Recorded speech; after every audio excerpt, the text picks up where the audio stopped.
Welcome to Magali School Electrical Technology Learning Paper for Year 2, Quarter 2, 2025. Make sure you understand the difference between an unsafe act and unsafe conditions. Unsafe act is anything that the worker does wrong that endangers him or people around him. Unsafe condition is when your workplace is not safe for you to work in. Examples of dangerous practice: horseplay, running in workshop, throwing things, leaving bags, tools or material in walkways, working on live electricity.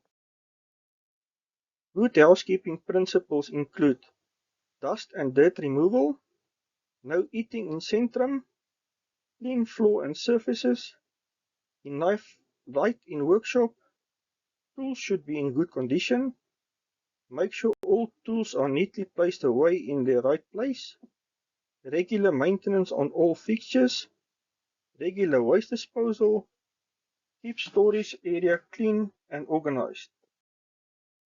Personal protective equipment, PPE. Overalls, safety glasses, working gloves, safety boots, safety helmets, dust jackets. The importance of wearing protective gear. Provides safety and reduces the worker's exposure to hazards. It is required by law, protects the employees, protects the employers, make sure the final product to be delivered is safe. HIV and AIDS is a human immune deficiency virus that damages your immune system. It interferes with your body's ability to fight the organisms that causes disease. The purpose of safety signs. Safety signs are visual aids that shows you what you are allowed to do and not, and what types of dangers you may encounter. It can also be informative signs to give you information. Fire classification and types of fire extinguishers.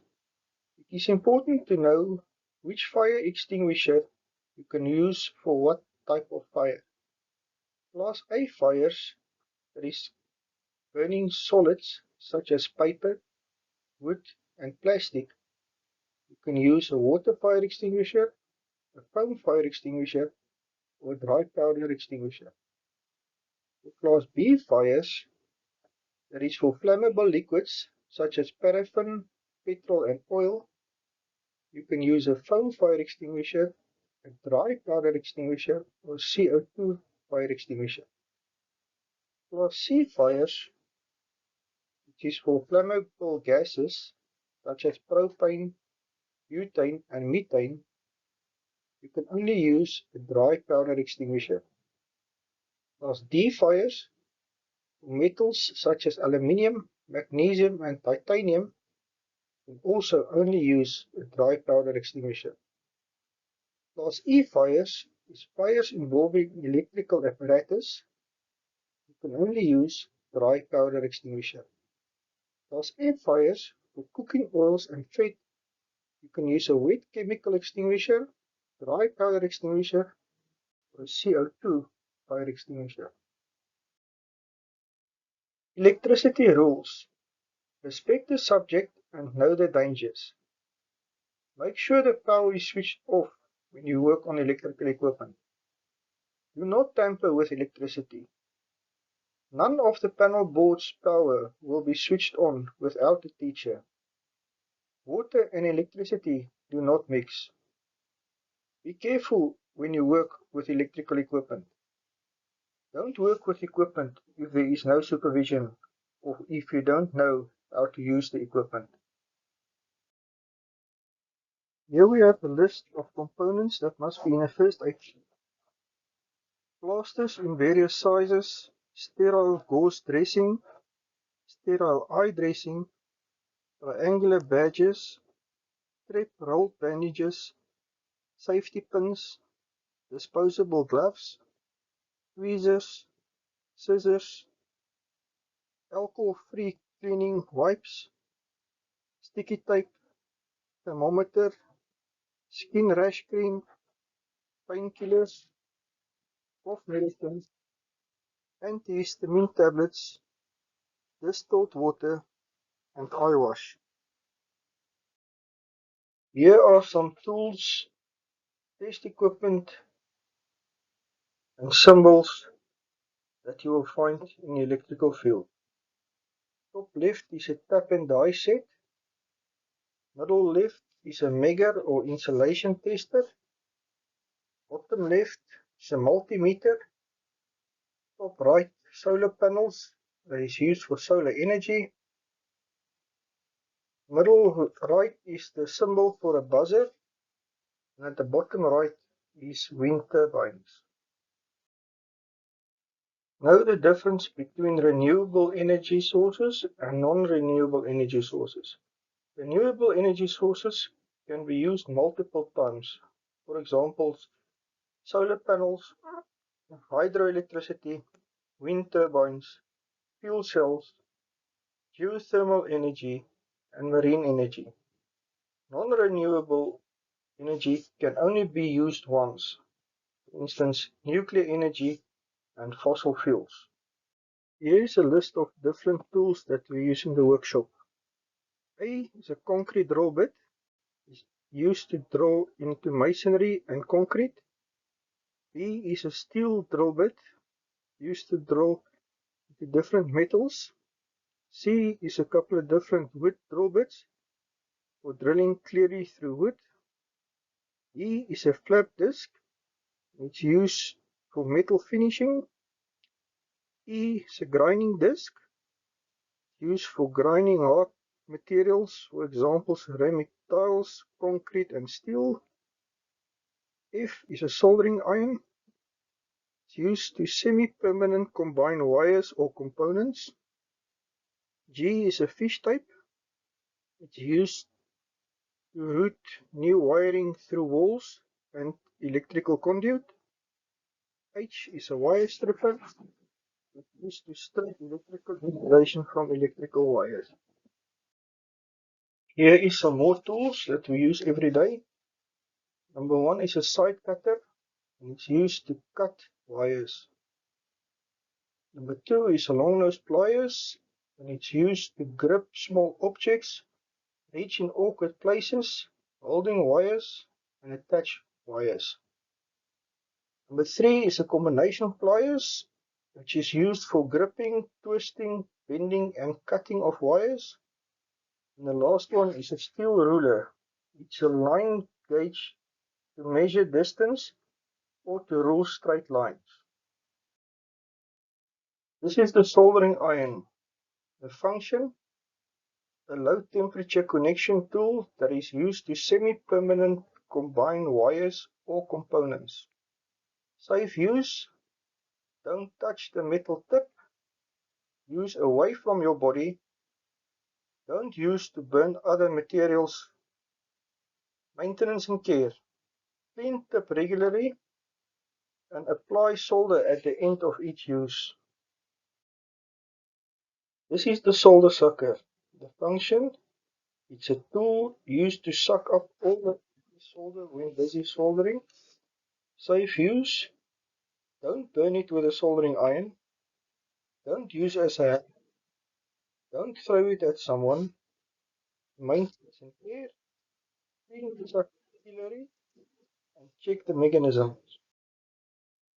Here we have the multimeter. The function, a multi-tester is an electronic measuring instrument that has several measurement functions in one unit. Safe use, be careful when power. Do not change the selection switch while test cables are connected to a power source or circuit. Don't use the probes to stab someone. Make sure you know how to measure something before use. Be sure where the probe is inserted.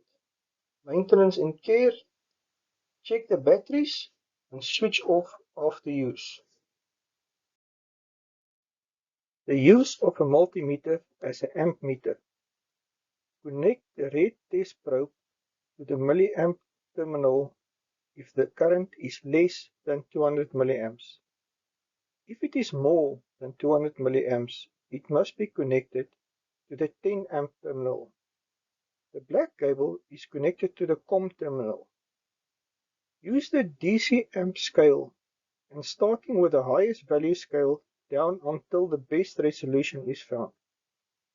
Connect the two other ends of the test probe in series with the circuit or component of which the current is required. The circuit has thus been broken and the test probes connect the two open ends. The current value can now be read from the LCD display.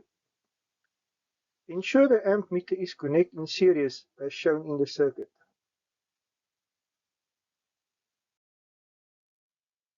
Conventional current assumes that the current flows out of the positive terminal through the circuit and into the negative terminal of the source.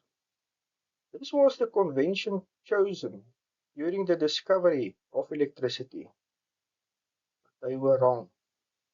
Electron flow is what actually happens, and electrons flow out of the negative terminal through the circuit and into the positive terminal of the source. Power in a circuit is the current flow multiplied by the pressure, voltage. Creating the flow I is the power symbol P in the circuit. So P, power, is measured in watts, equals I, the current, measured in amperes, multiplied by V, the volts.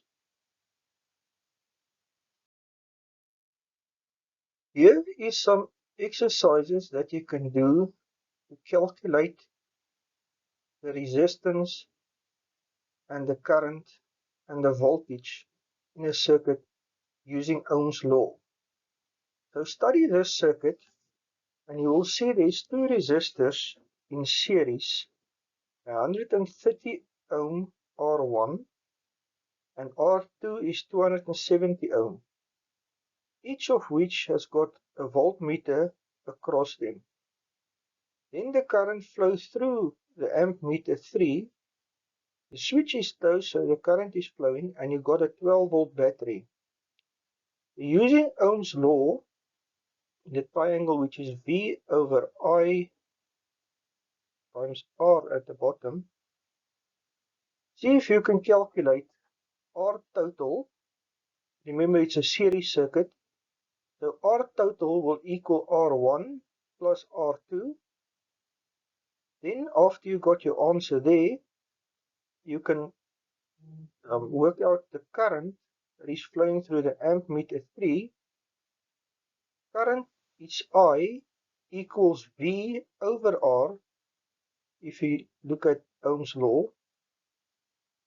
So you take your voltage from your battery, 12 volt, and you divide it by your total resistance that you've calculated from the previous calculation, and you will find your answer. And then you can also work out V1, which is the voltage that will be shown on the voltmeter 1. And using Ohm's law, V1 equals I, which is the total current that you worked out in the previous calculations, times the resistance of R1. And then you can do the same for your voltage 2 in the voltmeter 2, which will equal your total current I times your resistance that voltmeter 2 is over. If you can do these calculations by yourself and find the answers. And finally we get to the last slide of the show.